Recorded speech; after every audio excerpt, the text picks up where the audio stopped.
Hey guys, sorry, my last video cut off, so I'm gonna finish this up really quick on our Jamboard tutorial. I'm gonna share my screen with you again, and we'll just pick up where we left off, looking at that U.S. history Manifest Destiny Jamboard.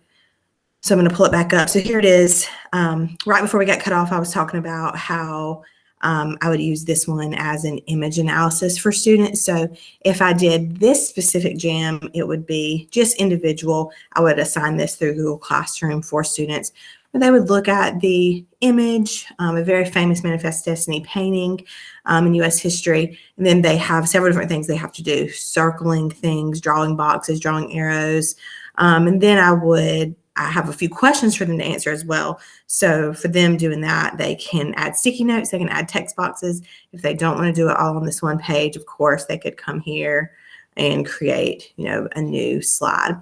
But this is the one that I would do individually. I was also thinking through this and wanted to do a collaborative version instead of an individual version. Different classes require different things. So if I had to this one collaboratively, it would look like this.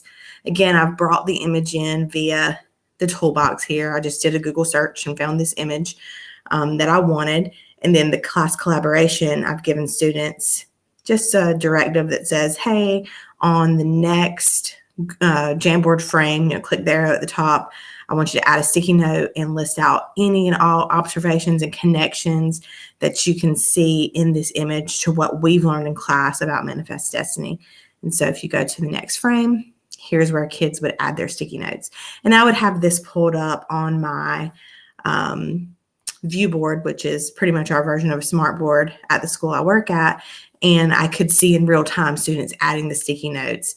And, I've asked them to put their name on it. So of course, we would have set out some rules and standards for collaborating, making sure students are doing what they're supposed to be doing, of course, but we could always look at those sticky notes together, and we could come back to this image and go back and forth looking at what students said and looking at the image and just discussing as a class as well. So again, just, not that difficult. I really don't think it's a ton of work on our part as teachers, which is always nice to be able to create these.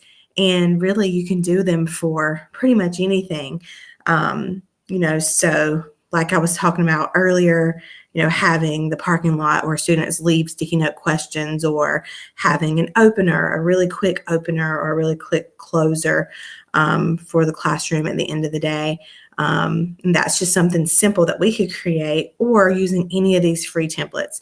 So again, the templates are really cool. There's all kinds of places you can get them on the web.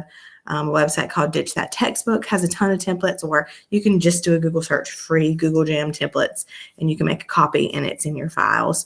Or of course you can create any of these yourself as well. And so what's really cool is I can provide my students with these, but I can also give this as an option for my students whenever they're doing collaborative work. So for example, in my AP government class, we just did a project where they had to create their own third political party. And, some of them, they're in groups of like 2 to 4, and some of them used Google Slides. Some of them used different websites to create infographics. Well, this is one that they could have used, and they could collaborate all together on one whiteboard and share it with the class to show, hey, here's our project, here's our creation of our third political party in the United States. So, super simple, just another way to bring in a free interactive whiteboard for students. And if your school uses Google as much as mine does, this just works seamlessly with everything that Google has to offer. And it's cool that there's an app, because you always get that excuse where a student forgot their Chromebook for the day. Well, you probably have your phone, download the app, it's free. And so that just makes it really simple and really easy as well. And like my school, for example, this could be a substitute for Padlet. So Padlet is blocked at Lowndes, so I can't use anything like that. So Google is always the answer, because anything that Google offers is going to be available to us at our school. But even if you don't have Google, if you don't have like a Google education account, if your school is not a Google school, as long as you have a free Google account personally, you can create these, share the link, and when you're sharing the link, I'll go through that one more time. So I want to share this link. All I have to do is click up here and click share, and I can make the link here where anyone can see the link.